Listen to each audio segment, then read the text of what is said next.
সবচেয়ে ভয়ঙ্কর মানুষ কারা জানেন? যারা সবচেয়ে বেশি ভদ্রতা দেখায় কিন্তু আসল রূপটা পরে দেখা যায়। অনেক মানুষ তার চরিত্র লুকাতে পারে কিন্তু দীর্ঘ সময় ধরে অভিনয়টা ধরে রাখা আসলে কঠিন। তাই বিয়ের আগে মানুষকে জাজ করতে হয় শুধুমাত্র সে আমার সঙ্গে কেমন এইটা না, বরং আহ, সে অন্যদের সঙ্গে কেমন আচরণ করে, তার ক্ষমতা পেলে সে কেমনভাবে বদলায়, বা যখন সে বুঝতে পারে আপনি তার উপর দুর্বল হয়েছেন তখন সে কীভাবে বদলায়, নিজের স্বার্থে সে কতটা আসলে ফ্লেক্সিবল হয়, এবং সুবিধা না থাকলেও সে সম্মান বজায় রাখে কিনা।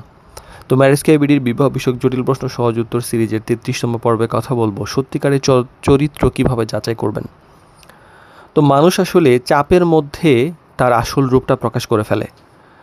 সব ঠিকঠাক আছে, সবাই ভালো, কিন্তু ডিসএগ্রিমেন্ট বা ফ্রাস্ট্রেশনের মতো যখন কোনো সিচুয়েশন হয় তখন তার পার্সোনালিটিটা বের হয়ে যায়। অতিরিক্ত চার্ম যদি এরকম থাকে এটাও কিন্তু একটা ওয়ার্নিং সাইন হতে পারে। সব সময় যে একদম পারফেক্ট বিহেভ এটা যে ন্যাচারাল হয় এরকম কিন্তু হয় না। কিছু মানুষ আসলে ইমপ্রেস করার জন্য পার্সোনালিটি ক্রিয়েট করতে পারে। আর মানুষ কি লুকাতে চাই সেটাও একটা গুরুত্বপূর্ণ ব্যাপার। শুধু কি দেখাচ্ছে সেটা না, কি হাইড করছে সেটা অবজার্ভ করুন। ফোন, রাগ, পাস্ট বা ফিনান্সিয়াল রিলেটি এইগুলো নিয়ে সে আসলে কতটুকু। আর ক্যারেক্টার বুঝতে আসলে সময় আহ, সবচেয়ে বড় হলো একটা টেস্ট, কারণ 1-2 সপ্তাহে ইমপ্রেশনটা বোঝা যায় কিন্তু ক্যারেক্টার না। তো সময় গেলেও আসলে কনসিস্টেন্সিটা যখন ভেঙে যায় তখন বোঝা যায় যে আসলে সে কেমন মানুষ।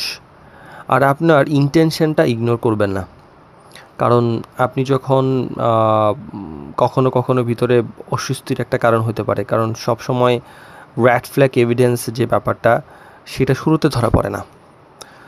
আর মানুষকে চিনতে শুধু চোখে না, সময়, পরিস্থিতি, বিহেভিয়ার ইত্যাদি অ্যানালাইসিস করতে হয়, নাহলে পরে পস্তাইতে হয়। কারণ কিছু কিছু মানুষ আছে মিথ্যা বলে, কিছু কিছু মানুষ আছে